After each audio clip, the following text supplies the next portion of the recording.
This video is a quick introduction to the quantifiers that we added to our predicate logic in class on Wednesday while some people were reined in.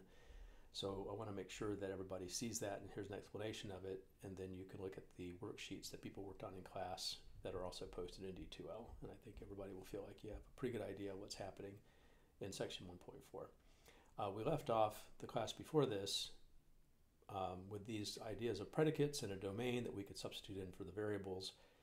And we noticed that the first sentence here, this was not true for any of the elements of D. The last statement was true for all of the elements of D. Every one of these you could put in for Z and it would make this sentence true. And this one, some things made this true and some things made this false. So we want to be able to express that because we want to definitely follow up anytime we see something where there's a property of numbers or a property of mathematical objects, generally where the property is true for all of the objects or true for none of the objects. Those two particular things indicate to us that there's some special property going on or something going on that we would like to try to explain.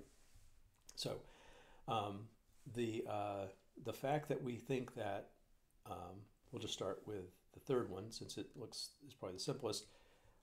We think that all of the numbers in D make this true. And so we have notation that allows us to say that.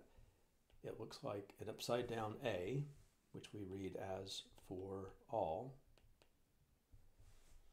I'll refer to Z because that's the variable there.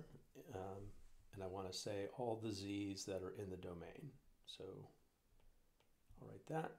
And that little E-looking thing that's actually based on the Greek lowercase epsilon. So that really is what that is. We just read as the word N.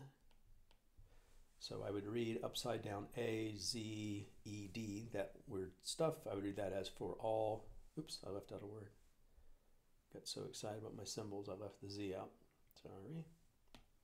For all Z in D. So that's how we read this notation. They put a comma and say R of Z. And so by saying R of Z, I mean R of Z is true. So this would be what we call a quantified predicate.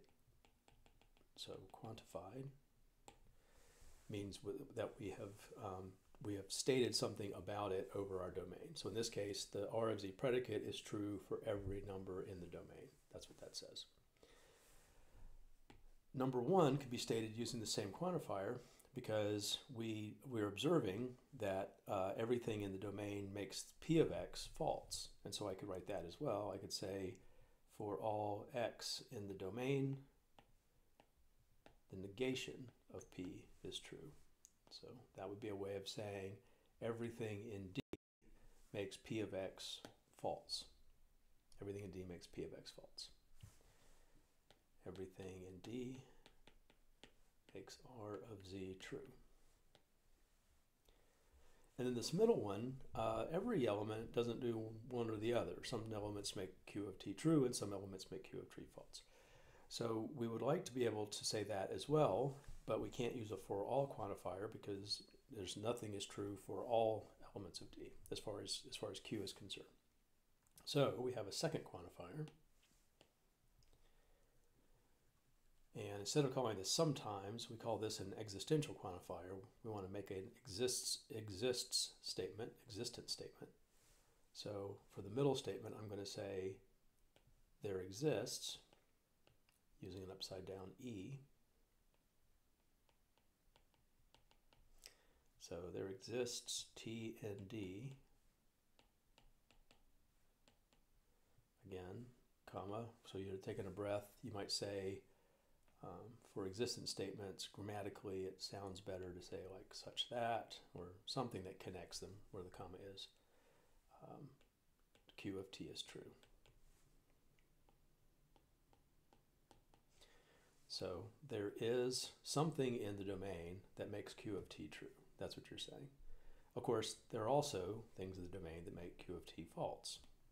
So both of these statements make sense. So there is a T in D that makes Q of t true.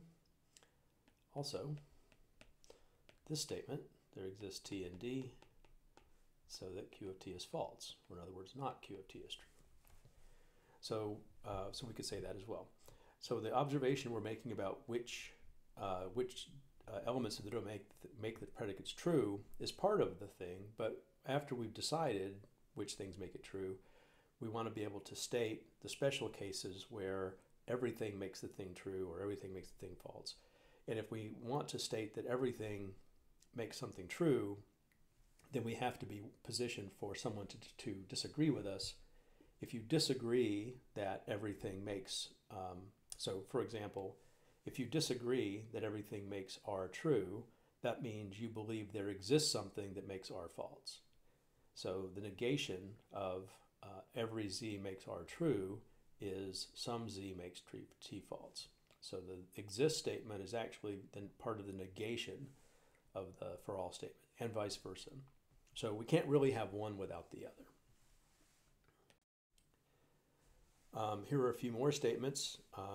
I'll just count to 3 while you pause the video and ask yourself about these questions. And then we'll do these with quantifiers. Then you'll be caught up. Okay, I'm going to write these in. So the first statement, x is prime or x is a perfect square. It's definitely true sometimes. So if x is 4, for example, then this statement is true. It is true that either 4 is prime or 4 is a perfect square because it satisfies one of the two things. But if you use 6 for x, so if I say p of 6 or s of 6, that is saying that 6 is prime or 6 is a perfect square, and that's, neither of those is true. So this is false. So this first predicate, this first compound predicate with the or in it, is sometimes true, sometimes false. So it would fall in the category of that middle example we did on the previous slide. All right. I'm just giving myself room. Statement number 2 is an inequality, but in this case it actually is true for all the elements of the domain, just because I'm not giving you very many domain elements to use. But it is true for all of these numbers that 2t is greater than 5. So for every t there, that's true. It's also true that regardless of which of these you're using for t squared is less than 200. So the and statement is going to be true because both pieces are true for every element of the domain. And so that means I can write my universally quantified statement. So for all t in D, Q of t is true. So we would say this is a true statement, that every t makes Q true. I didn't write these down, but this would be like that middle example before. So there is something that makes, well, I guess they called it X. Might as well be consistent.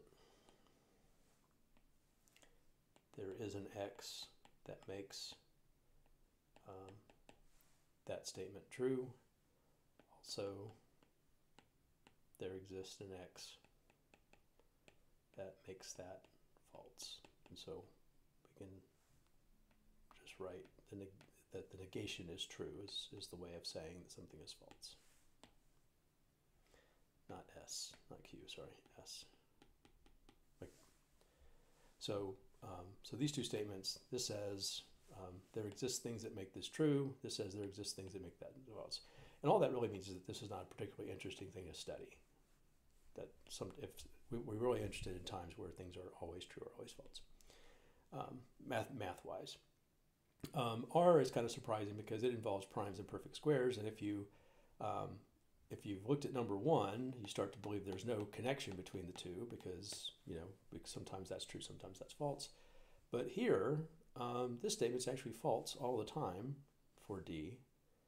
And in fact, if you made D bigger by putting in 12, 13, 14, 15, 16, 17 forever, this would still be false for all the elements in D. So we put a star next to that one. There is something going on there, and that's actually the first statement that we'll prove in chapter 2 when we write our mathematical explanations. But the way I would say that is for everything in D, I want to say that R is false. So that would be my way of stating that observation, that everything in D makes that statement false. Okay, so that's what the quantifiers look like. My recommendation is for you to try the worksheet that's posted for section 1.4, because the worksheet is there and there's also a link to a video of me working through all the problems in the worksheet.